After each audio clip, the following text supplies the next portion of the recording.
A single moment, 200 men, in shining steel, charging into tens of thousands, an impossible gamble truly. They rode into an empire's teeth, not for victory, but to momentarily shatter them. A desperate, suicidal act. The initial lines broke. A fleeting, exhilarating triumph. They pushed through chaos, believing victory was near. At the hill's peak, true horror awaited. Fresh, disciplined ranks. The terrible ambush revealed itself now. Nicopolis, 1396. A forgotten name, yet a crossroads where Europe's very destiny hung by a fragile thread. How could so few attempt such a charge against so many? A question echoing through history still. A desperate gamble, not for victory, but to momentarily shatter an overwhelming, seemingly endless, formidable force. Europe's last great crusade. A fervent dream of unity against an encroaching, formidable, unstoppable shadow. A dream. The stakes were impossibly high. For many, this battle meant survival of civilization, their faith, everything. A monumental clash of faiths, cultures, and different military might. Europe's pride against Ottoman power. At its heart, the mad charge. A defining moment, glorious courage, devastating folly, forever etched in time. More than battle, a turning point. A single day that deeply reshaped a continent's fate. Forever changed. The intrigue begins. How could such bravery lead to such a devastating, bitter end for them? We explore the devastating outcome. Impossible odds became a brutal, unforgiving reality. A tragic tale unfolds. An army so vast it stretched like a human tide. Tens of thousands. Against them a handful. European chivalry, burning with zeal and perhaps fatal overconfidence, gathered. Glory, they believed, awaited them. Facing them, the formidable Ottoman Empire. A rising power, a storm on the horizon ready to strike fiercely. Nicopolis would be a crucible, a trial by fire. It would decide who truly held sway now. A desperate gamble, a profound lesson in brutal realities of war and unchecked human ambition then. What drove these men to such an act? What fate awaited them? We search for answers quietly, more than history. A story of profound courage, fatal errors, and the unforgettable, enduring human spirit. Join us now, uncovering echoes of this epic, devastating confrontation. Listen closely, dear friend, to their story. Come, let us step back, gentle friend, to a time when faith moved mountains and shadows stretched long. The late 14th century. Europe, a tapestry of kingdoms, each thread woven with dreams and fears. A grand stage was set, bigger than any man could truly fathom, or so they believed. Whispers carried across borders of a gathering, a monumental undertaking that stirred every soul. The world held its breath. A collision of worlds was coming, inevitable and deeply profound. From every corner, a great tide began to swell. Armies, unlike any seen for generations. French lilies, Hungarian stripes, Wallachian eagles, and the Teutonic cross. A mosaic of might. This was not just an army, it was Europe's defiant roar, its heart beating with shared purpose. Nobles and commoners, all drawn by a call echoing through ancient chapels and royal courts. A crusader army it was called, a host of nations united under one burning, sacred banner. Among them, the French knights, epitomes of chivalry, their names whispered with respect and awe. Their motivation, a burning flame. Religious fervor, a divine mandate, guided their every step. Chivalric ideals, the very soul of knighthood, demanded courage, honor, and boundless devotion. To reclaim holy ground, to defend the cross, this was their sacred vow, their life's calling. Such zeal, a potent brew, mixed with the romance of legend and whispers of eternal glory. Then, the Hungarians, their resolve forged in countless border skirmishes, defenders of their hearths. The Wallachians, fierce and nimble, guardians of the eastern passes, their courage echoing through mountains.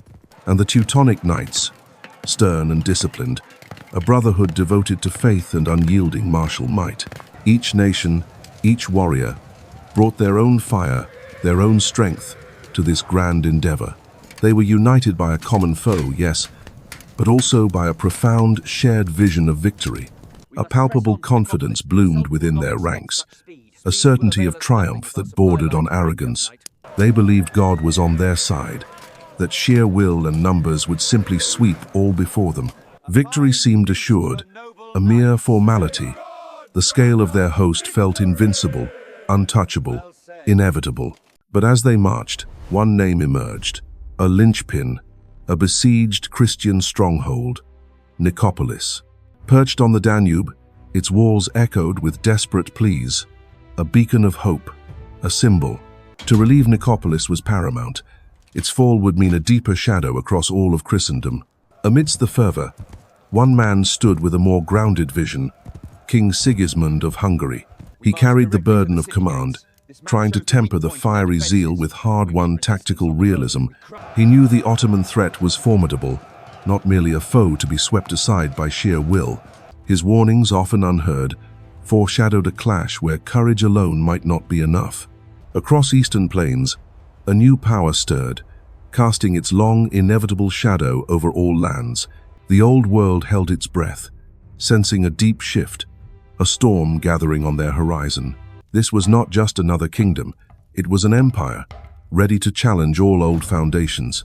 And at its heart stood a man, a sultan whose name echoed like thunder across all lands. Bayezid, with his sharp mind and unyielding will, was a true force unto himself. They called him Yildirim, the Thunderbolt. He struck swiftly, leaving enemies no time to react. Under his gaze, the Ottoman war machine moved with terrifying efficiency, a relentless, disciplined tide. His legend grew with every conquest, a chilling whisper carried on the winds of rising fear. Their goal was clear, to spread Islam's banner, uniting vast territories under their singular rule. From Anatolia to the Balkans, their ambitions knew no bounds, only ever new horizons. This was more than conquest. It was Ghazwa, a sacred duty, shaping every strategic move. Power, wealth, and faith intertwined, driving an empire relentlessly into new, uncharted territories. Empires on their borders watched with dread, knowing their turn could arrive at any moment. The Ottoman army was truly formidable, a finely tuned instrument, almost unmatched in its era. Discipline was paramount, each soldier a cog in a mighty machine, honed for conquest. From swift horse archers to heavy infantry, their forces were diverse, adaptable, and deadly. Their strength wasn't just numbers, but the quality of each highly trained, dedicated fighting man. Among them stood an elite, the Janissaries, forged from the crucible of childhood sacrifice. Taken young, trained hard, they knew but one loyalty, to the Sultan, their ultimate master. Armed with early firearms, they were a disciplined, revolutionary infantry, a terrifying sight indeed. Their unwavering resolve struck fear into the hearts of all who dared to oppose them. They were the Sultan's personal guard, his ultimate weapon, a symbol of Ottoman might. And then the Sipahi, the heavy cavalry, the thunderous, crushing fist of the Ottoman army. Feudal lords granted lands for service. They were armored shock troops, fiercely loyal and formidable. Their charges were legendary, shattering enemy formations with sheer weight and unyielding momentum. Together with the Janissaries, they formed a balanced, devastating force, difficult to withstand. The Ottoman tide was relentless, an undeniable force reshaping the entire geopolitical landscape. Europe watched nervously. Understanding this was more than skirmish. It was an existential, defining moment. Two worlds, two ways of war, stood on the precipice, ready for a monumental, fated encounter. Nicopolis would become the crucible, where these vastly different doctrines would violently collide. Then, the land itself seemed to groan. An endless, chilling wave emerged. A force beyond imagining now arrived. It was the Ottoman Empire's full might, an army that dwarfed all. A formidable, silent spectacle of power. The air grew thick with dust, the thrum of 1,000 hearts. This was destiny, dark and imposing, arriving. Nicopolis, the prize, now became the cage. They were caught, between those walls and this vast, silent sea. As twilight deepened, a heavy silence fell. The weight of what lay ahead pressed down upon every weary soul.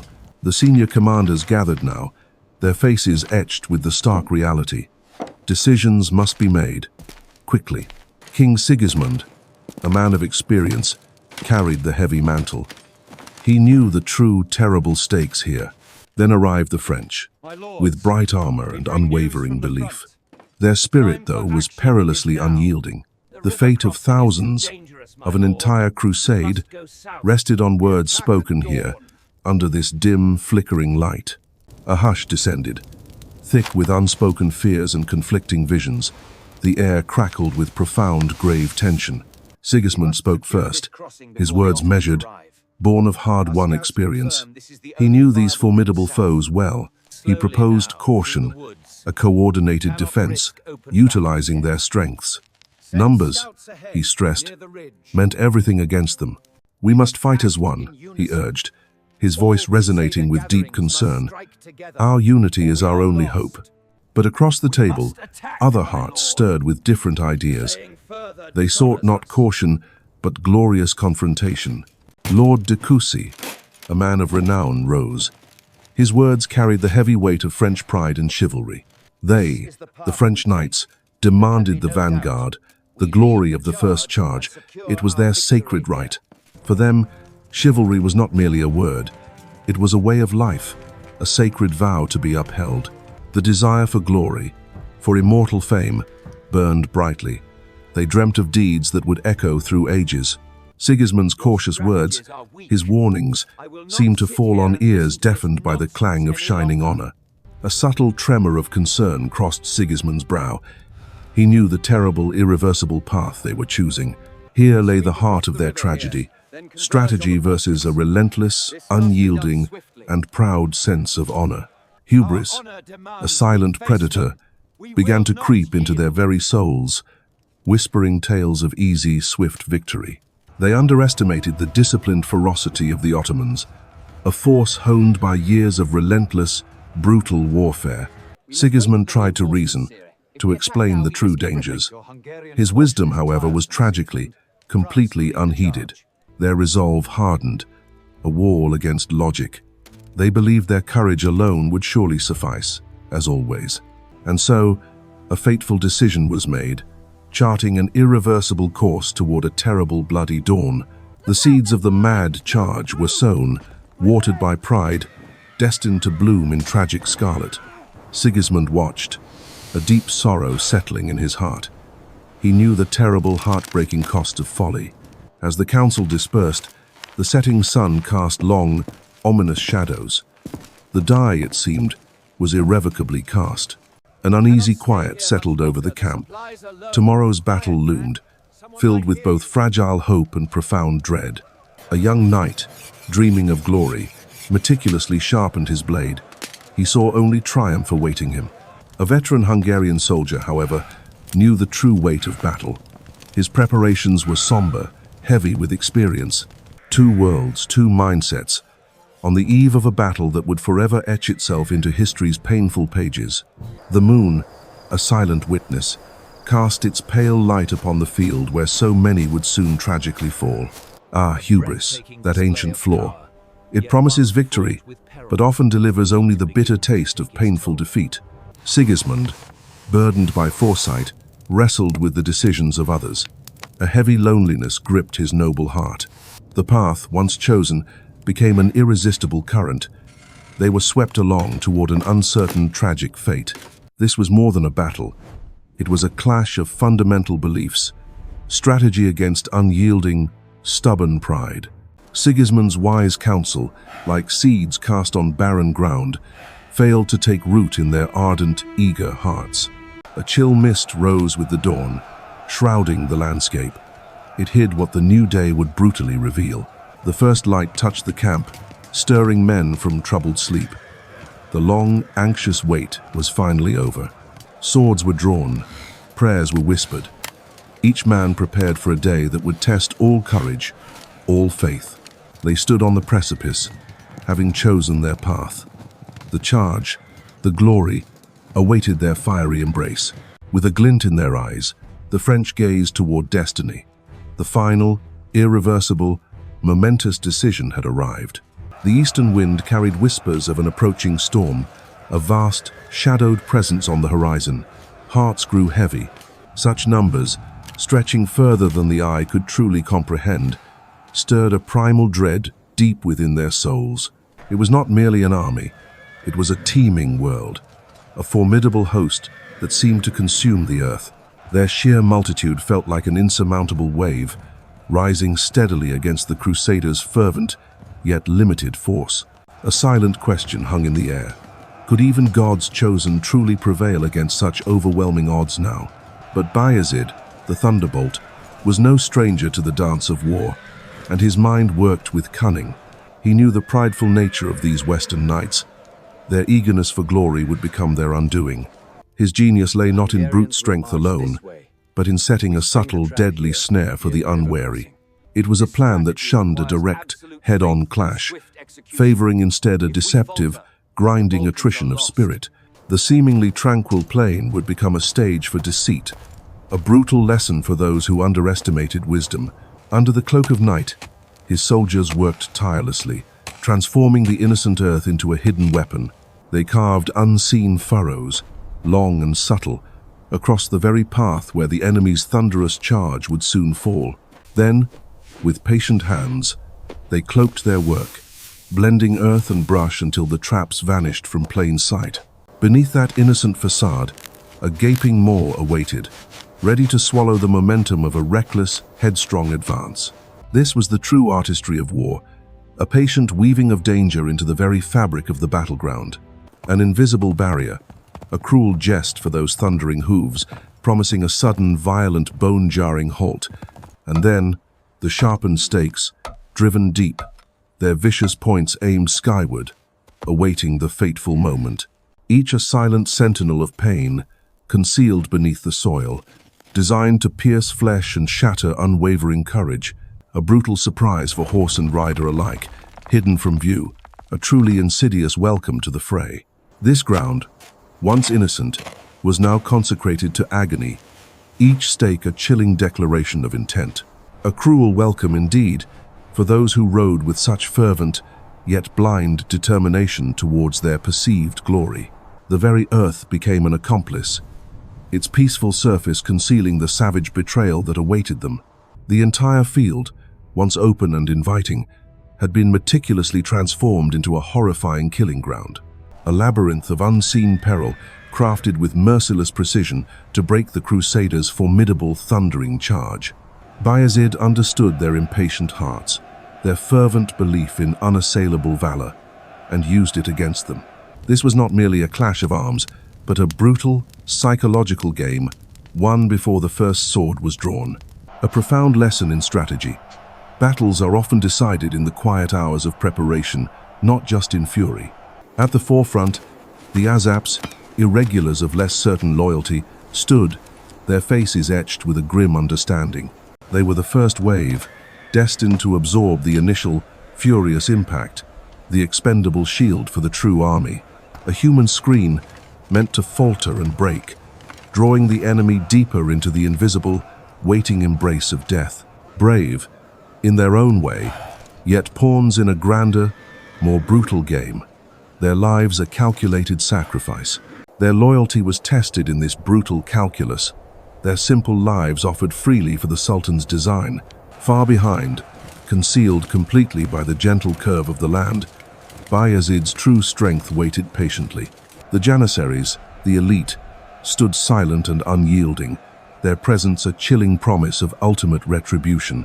Their stillness spoke volumes, a focused, deadly resolve, held in perfect check, awaiting their moment to strike. Nearby, the formidable Sipahi cavalry, their horses' restless, powerful steeds, also remained unseen and poised. This hidden hammer, carefully biding its precious time, was Bayezid's final, devastating answer to Crusader arrogance. Meanwhile, amongst the Crusader ranks, a feverish impatience simmered, a dangerous fire in their restless hearts. The proud French knights, hungry for glory, mistook the Sultan's cunning for mere timidity. a grave error. They saw caution as cowardice, a moral failing unworthy of true knights, blinding themselves to real danger. King Sigismund, his brow furrowed with deep concern, made a final desperate plea to heed wisdom. He begged them, with genuine anguish in his voice, to hold back, not to rush blindly into folly. But their arrogance deafened them. His solemn words swept aside, ignored in their headlong rush for glory. And so, a heavy silence fell, a chilling premonition of fate that no amount of courage could now forestall. Imagine, if you will, the anticipation, the sheer audacity of those moments, just before the world changed forever. They stood poised, convinced their faith and steel would cut through any obstacle placed before them. That sound, a single note of destiny, sliced through the crisp air, signaling the point of no return. Then came the rumble, a deep tremor from the earth itself, announcing their determined, fateful advance. The thunder intensified, a symphony of destruction, as they gathered impossible speed, a force unleashed. It was raw, untamed power, a wave of human will and iron, crashing relentlessly forward without a second thought. The Ottomans, the untrained ones, saw only a terrifying storm of vengeance, seemingly unstoppable, rushing towards them. The initial clash, brutal and swift, tore through their first defenses, a moment of perceived, fleeting triumph. Through the dust and desperate cries, a path opened, forged by relentless force, promising sweet, sweet victory. They scattered like chaff, their courage unavailing against the sheer weight and momentum of the mounted charge. Each stride over their fallen foes felt like progress, a confirmation that God's hand was surely guiding them. Amidst the chaos, tiny losses occurred, but the great, overwhelming rush obscured them from their hopeful eyes. A gap appeared, a wide chasm in the enemy ranks, seeming proof that their magnificent charge had truly succeeded. A joyous roar erupted, fueled by adrenaline, echoing their conviction that victory was within their reach now. That brief, shared glance of triumph, a powerful memory now, held a tragic innocence we understand too late. Propelled by this initial, exhilarating success, they pushed deeper, not knowing the true cost of their momentum. Then came the scream, a horrifying sound as horse met hidden stake, a sudden, brutal shock to their progress. The earth itself seemed to rise against them, revealing countless sharp points, a desperate, cunning defense. Panicked steeds twisted, trying to avoid the unseen menace. The elegant charge dissolved into a desperate struggle. Below the dust, the ground betrayed them. Hidden ditches swallowed brave men and their loyal, noble mounts. Unseated, their heavy armor became a cruel cage, forcing them to fight on foot, a disadvantageous, painful struggle. But their will, oh, their unbreakable spirit, forced them forward, even on foot, through blood and desperate sweat. The field became a graveyard for beasts and men, a grim testament to the unforeseen, tragic cost of ambition. Bloody, weary but still unbroken, they clawed their way past the last cruel barriers, driven by a stubborn hope. Uphill they rode, or walked, their breath ragged, each step a testament to their enduring, stubborn commitment. Fatigue gnawed at their bones, but a flicker of hope, bright and fierce, still burned within each weary soul. A brief pause to catch their breath, to see the destruction behind them, a silent prayer for their lost comrades. The summit beckoned, a sunlit promise of redemption, of a final, glorious triumph they deeply craved. Breathless, bloodied, they finally reached the crest, a ragged, defiant remnant, believing the battle was won. They scanned the horizon, expecting only the remnants of a shattered foe, a clear path to their desired glory. But what they saw defied all hope. Not flight, but perfect, unwavering lines of an enemy still waiting. The Janissaries, silent as specters, stood ready, their deadly bows aimed, awaiting the signal to unleash fury. And then, the heavy cavalry, unscarred, appeared, completing the circle of their carefully laid, brutal trap. The dawning horror, the cold realization, this was no rout, but a meticulously planned, devastating, cruel ambush. Hope vanished, replaced by a crushing despair. The abyss of defeat now stretched before their weary, hopeful eyes. Disbelief, terror, and a profound, aching sorrow washed over them. Their valiant charge had led to this. The air filled with death, a rain of arrows falling on men already spent, exposed, and utterly outnumbered. Brutal close quarters ensued, a frantic, losing battle waged by weary heroes against fresh, relentless foes. One by one, they fell, their valiant efforts no match for the overwhelming force, the cold, systematic efficiency. The field became a canvas of crimson, painted with the final, desperate struggles of men betrayed by hope. There was no escape from this nightmare.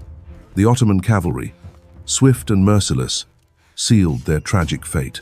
Even in their final moments, they fought with a desperate, heartbreaking courage, a testament to their spirit. As dusk fell, a heavy silence descended, broken only by the victors. The mad charge had ended. A tattered banner, forgotten and stained, lay still. A profound silence fell, a somber echo of what was lost. The dust settled, revealing a landscape of shattered dreams and broken bodies. A horrifying silence fell. Their courage, once a roaring flame, was now just ash scattered across the field. So much hope. From afar, the terrible truth unfolded. Their brave vanguard, utterly consumed by the enemy. A cold dread crept into their hearts, an icy hand gripping souls. Hope began to dwindle. Whispers of defeat turned into a collective gasp. The will to fight, now severely tested. But across the ravaged plain, a new, terrible tide was rising. The Ottoman crescent shone. Emboldened by their victory, they surged forward, a relentless force gathering speed. No mercy now. The main army, once proud, stood shaken, its formation already beginning to fray. Fear took hold. The impact was devastating, like a storm breaking upon a weakened shore. Their spirit fractured, order dissolved into frantic scramble, a desperate fight for survival, all semblance of command lost. Then, the retreat became rout, a desperate flight from overwhelming despair. They ran for lives. Armor became burden, swords abandoned. Only the primal urge to flee remained. It was a terrible sight. Amidst the chaos, a king watched his grand crusade unravel. His heart surely heavy with sorrow. He rode amongst them, his voice raw, pleading for a stand. But the tide had tragically turned. Their eyes, filled with terror, saw only escape. His valiant calls fell upon deaf, panicked ears. The Ottoman pursuit was relentless, a net closing around the scattered remnants. Escape truly was futile. For those who faltered or resisted, the sharp edge of fate awaited, a brutal end for many. Even the great lords, once so confident, now faced a captor's fate. Their grand journey ended. The sun dipped, casting long shadows over a field. All hope vanished. Their terrible fate was sealed. A heavy silence descended, broken only by whispers of wind. The battle's ferocity now slowly subsided, but beneath the quiet, cries of the wounded pierced air, a heartbreaking symphony of suffering, and then the triumphant roars of the victors echoing across the plains. A new chapter began. As night embraced the land, only ghosts remained. A profound story etched forever in history's heart. The sun rises on a silence where battle cries once echoed. A profound, lasting quiet. Nicopolis was more than a battle. It was a devastating conclusion. A chapter closed forever. The Christian dream of grand crusades, of reclaiming lands, withered and died on this field. Western Europe, once zealous, now faced a bitter, unshakable truth about its fading power. The grand dream of Jerusalem, fueled by faith and steel, would never again ignite such fire. A gate truly closed that day, sealing off centuries of valiant, yet ultimately failed, aspirations. Europe, wounded and weary, began looking inward, away from the distant horizons of the Levant. The echoes of Nicopolis resonated far beyond the battlefield, shaping the very soul of a continent. Ottoman banners, now emboldened, unfurled further west, their progress unchecked by crusading zeal. New frontiers were drawn. Rivers and ancient mountains whispered tales of a changed landscape. Fortresses throughout the Balkans soon displayed new colors, marking a formidable, lasting dominion. Life in the villages settled into a new, Ottoman rhythm. An era had truly begun. The thunderous charge of heavy cavalry, once supreme, proved its vulnerability this day. Generals began pondering new formations, understanding the evolving nature of warfare itself. Chivalry's once bright shield, so revered, began to show the unmistakable signs of its twilight. The era of the lone knight's glorious, headstrong charge was truly drawing to a close. Reason slowly began to temper the fiery passion of martial glory, a crucial evolution. And still, we remember that charge, that desperate wild surge against all reason. Their bravery, unquestionable and immense, is forever etched into the very dust of ages. A final defiant roar against insurmountable odds, a testament to the human spirit. Yet pride, that dangerous glittering blindfold, ultimately guided them to their tragic fate. A hard lesson learned, painstakingly writ in spilled blood and broken, shattered dreams. Nicopolis, a somber tale of valiant folly, whispers its profound lesson through the corridors of time. And so, the dust settles once more, over a field where courage met its tragic match. Nicopolis. This battle, a stark, etched reminder of medieval might and its unexpected, brutal limits. It echoed through ages, a victory that forever reshaped the destiny of two powerful worlds. The mad charge, a testament to daring, yet also a profound, heartbreaking lesson learned. Their bravery, a searing beacon, perhaps too bright for the shadows it unknowingly illuminated. What price glory, when paid in such vast, irreplaceable waves of human sacrifice? We ponder. Underestimating an enemy, especially one so formidable, often carries an unforgettable, crushing burden. Nicopolis offers more than just a tale. It's a stark mirror for strategy and leadership. Haste, pride, and fractured purpose can unravel even the strongest, most righteous crusades. True strength lies not just in arms, but in unity, foresight, and humble understanding. What are your thoughts on this mad charge? Share them kindly in the comments below. If this journey through time touched your heart, please leave a gentle like for us. Subscribe to our channel for more historical deep dives and thoughtful explorations of our past. Join our community as we continue to unearth the epic, often forgotten stories together.